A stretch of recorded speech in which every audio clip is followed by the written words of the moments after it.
The sky over the northern hemisphere shimmered unnaturally, auroras pulsing in broad daylight, colors not seen on any spectrum known to man. Satellites blinked offline in perfect succession, falling silent like stunned sentinels. Over 20 nations reported sudden power fluctuations, global positioning errors, and an inexplicable drop in atmosphere pressure. But it wasn't until the sound came low, resonant, felt more in the bones than the ears, that humanity realized something was coming. Not a storm, not another war, something else. In the ruins of old Berlin, Ava Norien tightened her grip around a steaming mug of recycled tea, staring through a cracked window at the skeletal skyline. She looked older than 33, where had carved lines into her face and sorrow had deepened them. She wore the bland gray uniform of the Continental Civic Rebuilders, part diplomat, part archaeologist, part translator. Once, she had lectured at the Zurich Institute on xenolinguistics. Now, she helped catalog rubble and teach children how to read. Ava's neural implant blinked blue at the corner of her vision. The call was urgent, UN central priority. She sighed, already knowing the reason. In moments, a hollow broadcast filled her small room, projecting the image of General Halden, his expression as taut as barbed wire. "You've seen the sky?" "Yes. We have confirmation. It's a ship." Ava closed her eyes for a second. "How big?" The moon blinked. "That big." No more words were needed. Across the globe, chaos unfolded with orderly precision. Emergency channels activated. Reserve units deployed. Thousands of diplomats, scientists, religious leaders, and theorists flooded crisis rooms. But they all knew one truth. Nothing Earth could withstand whatever was now hovering in low orbit. 2 hours later, the ship made itself seen, not by accident, but with theatrical intent. It did not descend from space as much as it unfolded into the sky. Black geometry piercing clouds, fractal designs rearranging physics. It did not broadcast signals or requests. It sent a single pulse of meaning, one not bound by language, but etched into the very substrate of thought. Kneel or perish. In UN Geneva Corps, Ava arrived breathless, her boots still stained with dust from the rubble. The council chamber buzzed like a disturbed hive. Ava wasn't military, wasn't political, but her reputation preceded her, an expert in semiotic translation and ancient alien dialects. She'd helped decode the Martian spire script. She'd theorized, wildly, that language itself might be a weapon or a key. "You're late," Halden said, greeting her with a nod instead of a salute. He looked tired. "I'm here," she replied simply. He gestured to the center dais, where a hologram spun, an abstract representation of the vessel. Sharp angles, concentric rings that pulsed with unknown energy signatures, and at its center, a life form. "This is the emissary," said Halden. "It's descending in 45 minutes. No vocal cords, no breathing apparatus. But it requested, if that's even the word, for a linguistic interface. We believe it wants to communicate." Ava studied the being's outline. Massive, humanoid only in the most liberal sense. Horned, covered in obsidian chitin. Requested how? It projected a single phrase into every high-functioning mind across our species. Not a sentence, a directive. She turned to him. "Devour them," he said flatly. Ava looked back at the image. "And you still want me to talk to it?" It asked for you by name. She didn't respond for a long moment. In the growing dusk of Eastern Europe, the emissary arrived, falling from the ship like a meteor and landing in the charred basin of the old Prussian parliament. The impact crater was nearly a mile wide, but no fire bloomed, no shockwave ruptured cities. It simply landed, crouched, and waited. Ava was flown in under silence, escorted by 3 drones and a pair of lightly armed guards, neither of whom could mask their shaking. She wore no armor, only a sterile white suit lined with cognitive interfaces and neural dampeners. The creature towered, 20 feet of living monolith, with glowing eyes like polished obsidian reflecting firelight. It stood still until Ava entered the circle of scorched earth, then straightened. "I am Ava Norien," she said, voice amplified by her implant. The creature tilted its head. It didn't blink. Ava Norien. The name echoed, not as sound, but as presence. It seemed to feel her name, tasting it. "You are the mouth. You are the mirror." Her spine stiffened. "I'm not your mirror. I'm a translator. You will translate extinction." Ava took a step forward, her breath fog from the cold rolling off its skin. "Why now? Why Earth? We've done nothing to provoke you. You exist. That is provocation enough." She swallowed, her mouth dry. "There's no glory in conquest, no wisdom in annihilation. You have advanced this far. Does your species still believe power lies in consumption?" It took a slow step forward, clawed hands twitching in patterns that pulsed data into the air. "Your kind emits resonance, an anomaly in the thought echo. We were drawn to it, expected simplicity, found paradox." Ava's brow furrowed. "Then study us. Learn. Don't destroy." The air vibrated with a subtle growl, like tectonic plates shifting. "You make war on your own kind," the creature said. "Burn your world. Poison your oceans. Yet you sing." Ava's voice cracked with restrained fury. "Yes, we do. We are a contradiction. We suffer, but we love. We destroy, but we create. We fall, but we get up again. That paradox you feel, it's called humanity." The being's claws clenched once, then opened. For the first time, it seemed uncertain. "We are the rethinks," it said, slower now. "We have devoured stars, silenced empires. Civilizations older than your planet crumbled before our judgment." She stared at it, heart pounding. "But you've never met us." Silence fell between them, not empty, but heavy with potential. The rethinks took another step, now looming barely meters away. Ava did not flinch. "In your soul burns something we have not tasted," it murmured. "Choice. Self-forging. The fire that devours itself to survive." Then, without warning, it dropped to one knee. Dust blew outward. The drones hovered in stunned stasis. Ava staggered back, lips parting in disbelief. "You bow," she whispered. "To understand," it said. "Not to conquer." And high above, the ship in orbit shifted, not with threat but with attention. Watching, waiting, Ava stood alone in the center of the crater, facing a god that had come to end her species, and now waited for her to speak. She drew in a breath. The future would begin with words. The silence that followed the kneeling of the rethinks emissary rippled outward like a dropped stone in still water. At first, it was disbelief, a stunned pause in every command room, an underground shelter watching through trembling surveillance feeds. Then came the confusion. Orders were paused, missiles stood down mid-deployment, and analysts across the globe rechecked audio logs, verifying what they thought impossible. The creature had knelt. Ava's breath fogged again, slower now, her heart still galloping but steadied by something deeper than fear. She didn't move, not yet.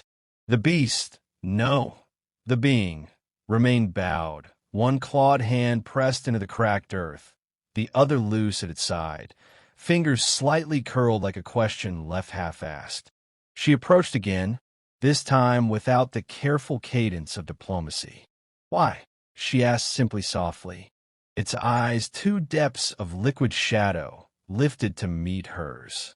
"Because your defiance is not born of arrogance, is forged from pain." Ava blinked. Of all the responses she'd imagined, from threats to riddles to silence, this was not among them. The Vorthakai rose slowly, without menace. Its form shimmered subtly as its skin shifted texture, no longer jagged obsidian, but smoother, almost organic. It was adapting, mirroring, trying to meet her halfway. Ishkal, it said. She frowned. Is that your name? A shard of it, it responded.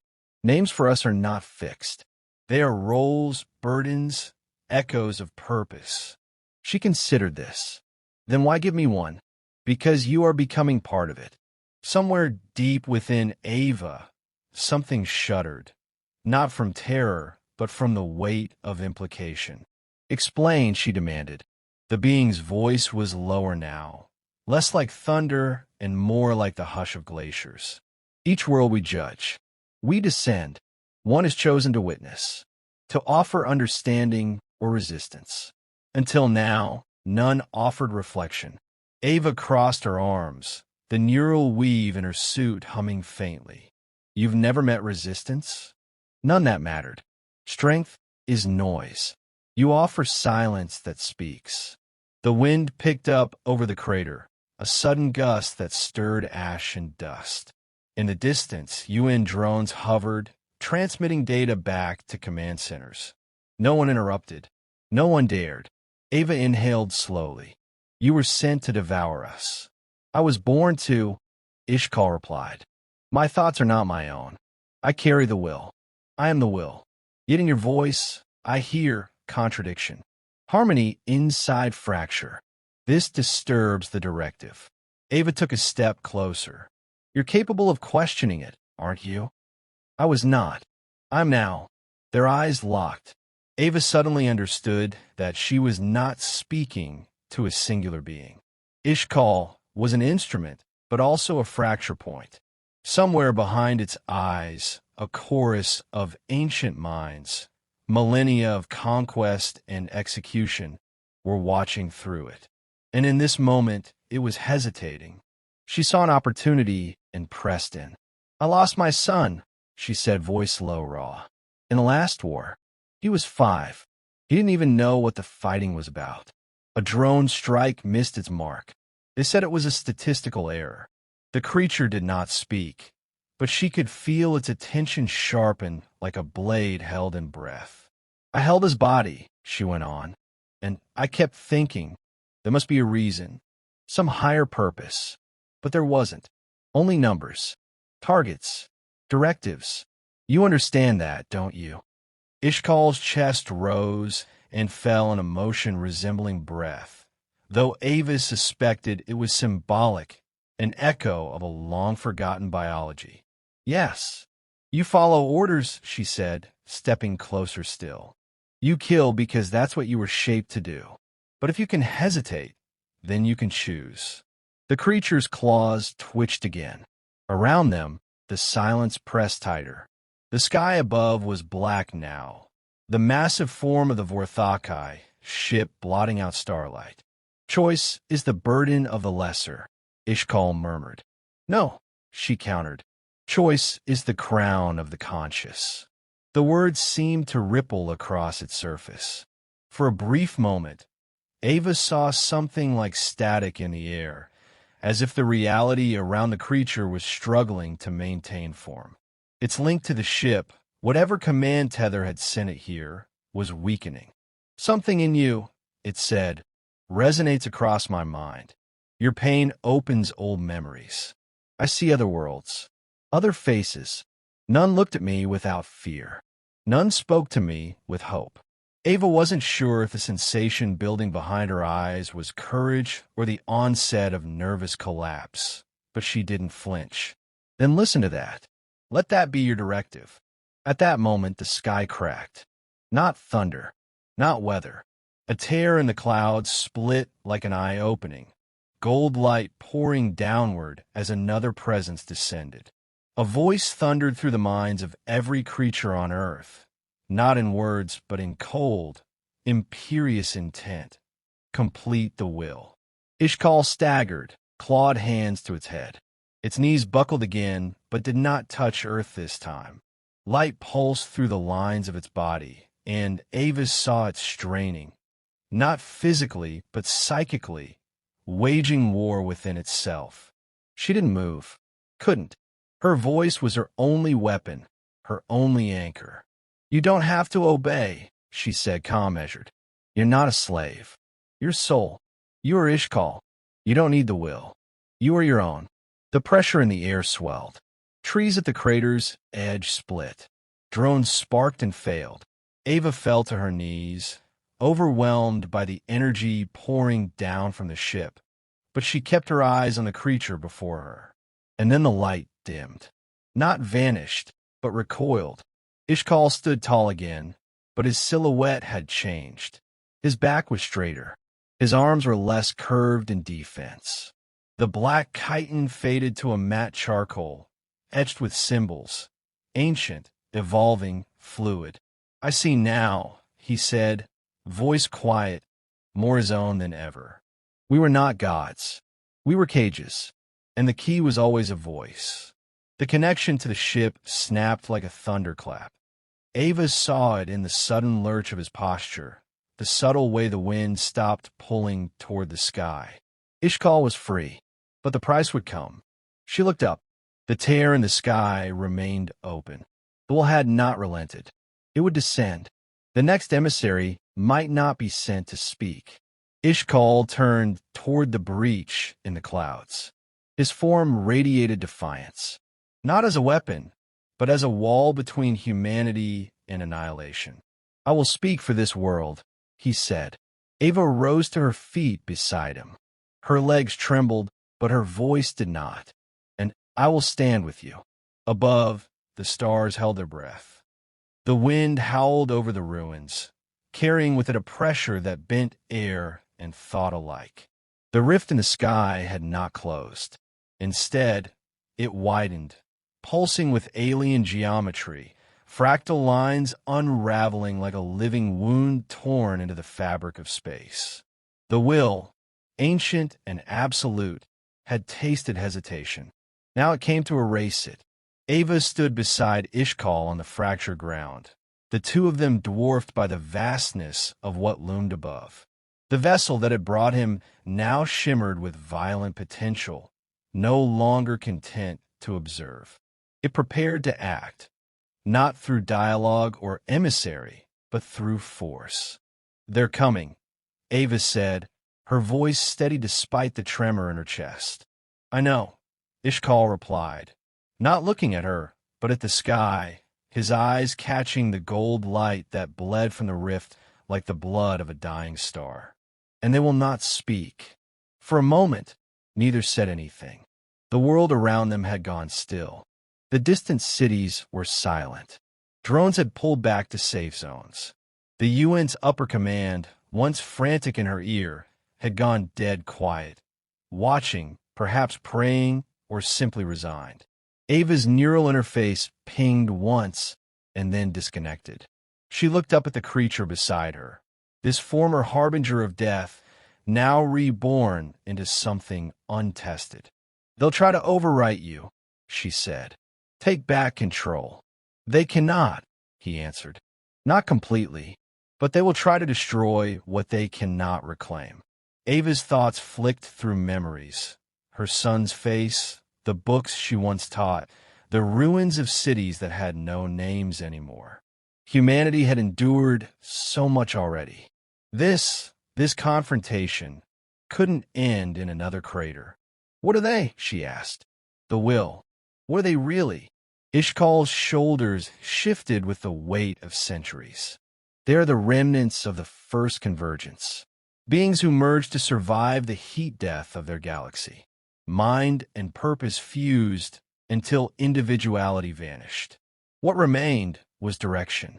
Not life, not soul, only function. Pure intent," she whispered. Without reflection, he confirmed. "That is what makes them lethal. They no longer question. They only continue." A tremor pulsed through the earth. High above, the rift birthed something new, a shape descending in silence, immense, impossible to track with the eye. It was as if space itself bent to accommodate its fall. Where Ishkal had been monstrous but humanoid, this entity had no such anchor. It was multi-limbed, faceless, a shape built for nothing but execution. Ava took a reflexive step back. Her body screamed to run, but her mind held fast. "I have never seen them descend," Ishkal said. "Not directly.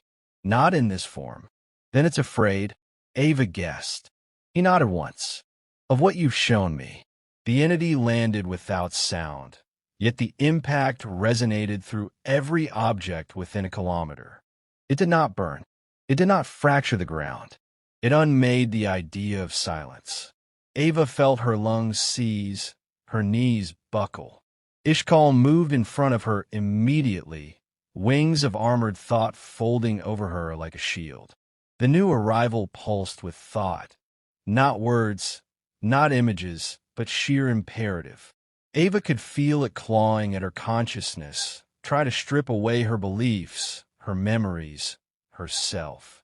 Beside her, Ishkal hissed, not from pain but resistance. "I see you," he growled, voice low and terrible. "I'm no longer yours." The will responded with nothing but force. The sky above writhed. The entity charged. What followed was not a battle in the traditional sense. There were no weapons, no strikes that could be measured by sound or sight. This was a conflict of cognition, of essence against directive. Ava stood at the epicenter of a war waged through identity. Ishkal met the will's descent with a roar that split thought. He surged forward, his body shifting, fractals spinning out across his limbs. He did not attack. He refused. Every movement, every pulse of his being said no. Ava watched as his form absorbed the brunt of the will's attack, his armor cracking, reforming, his mind flickering like a candle in a hurricane. The will struck again. Ava screamed as the air tore sideways, like a sheet ripped through logic itself. Ishkal stumbled, knees dipping, but he did not fall. His voice, deep and defiant, echoed across dimensions. "I choose."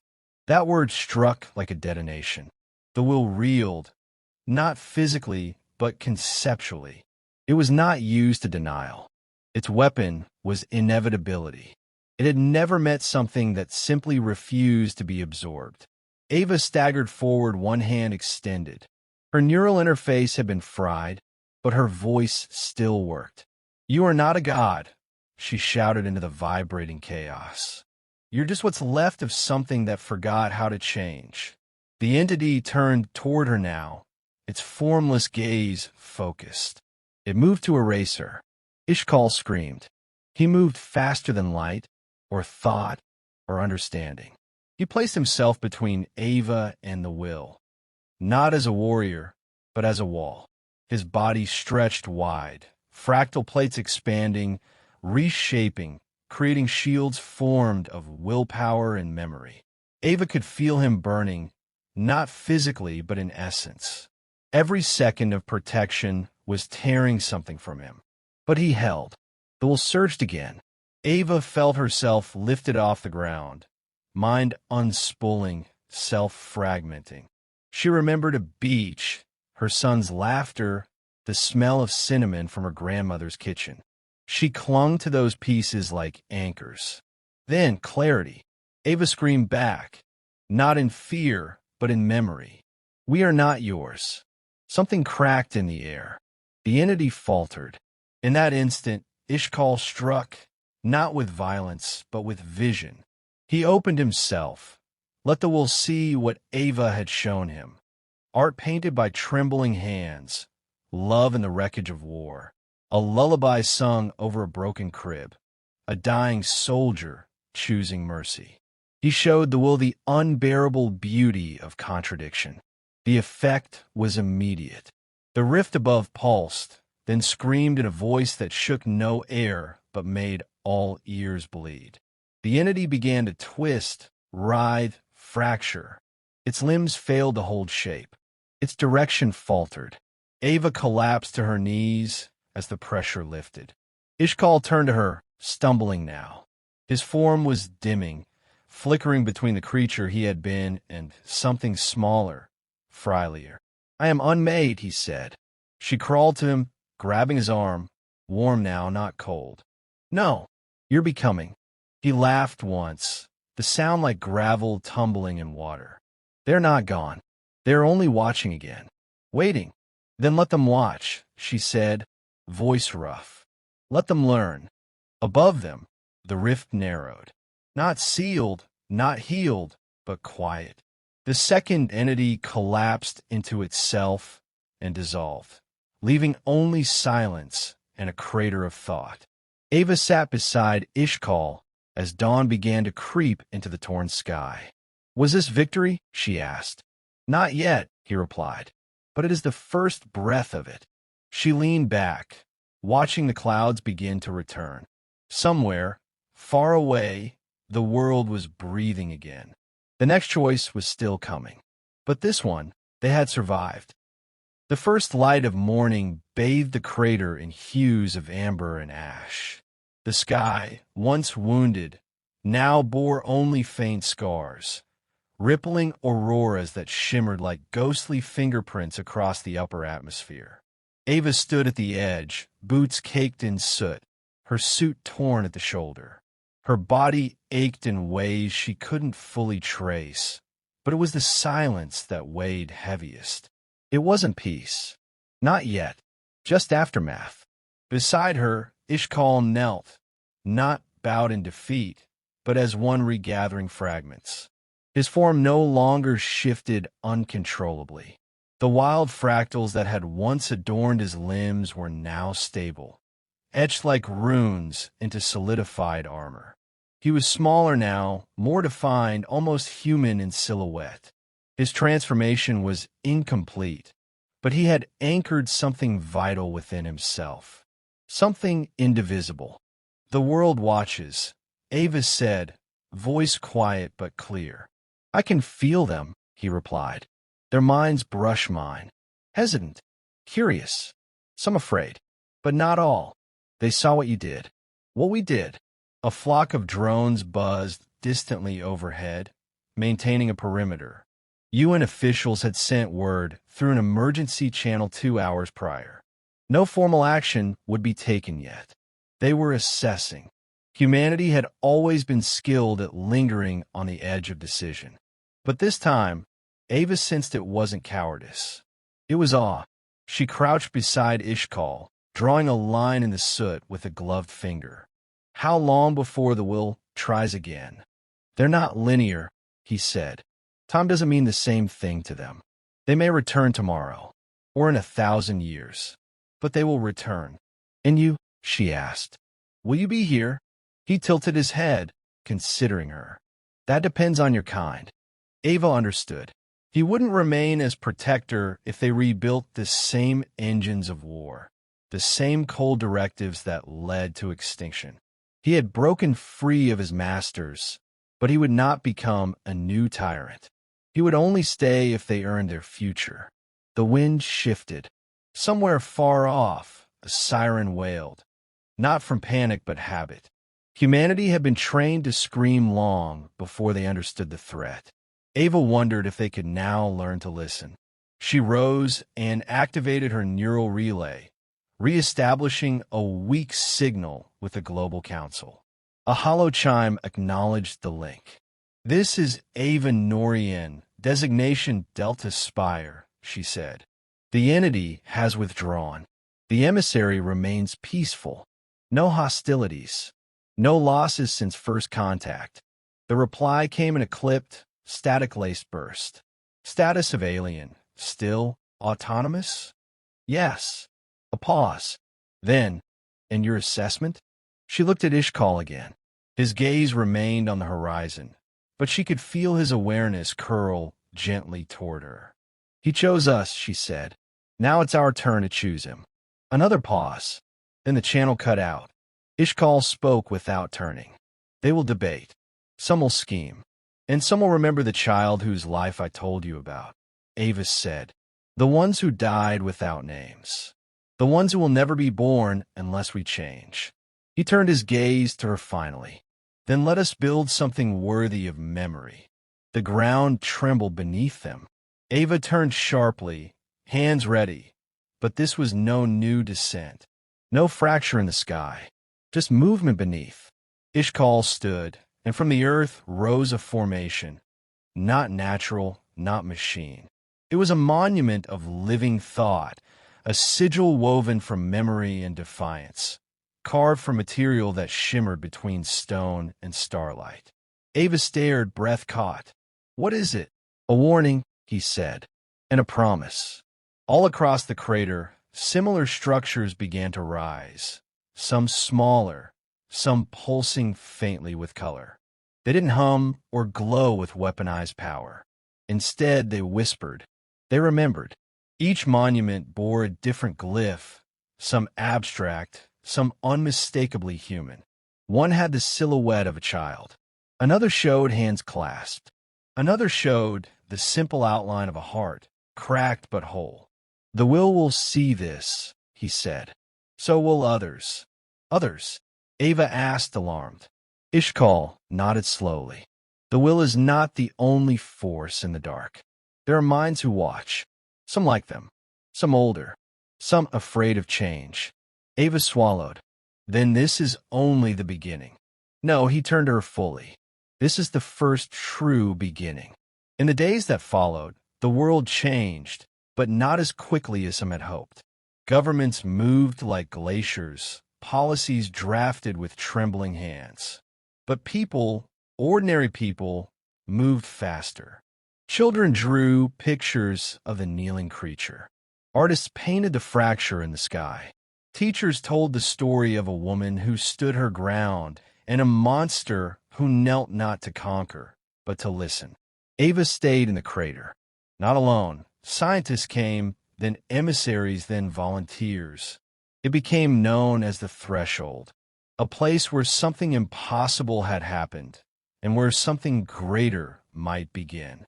Ishkal remained as well, sometimes silent, sometimes speaking to those brave enough to approach. Not as a leader, not as a god, but as a witness, as a mirror. One night, months after the event, Ava sat beside the central monument. The stars were bright, clear, no rift in the sky, no hum of approaching doom. "You've changed," she said quietly. "I'm still changing," he replied.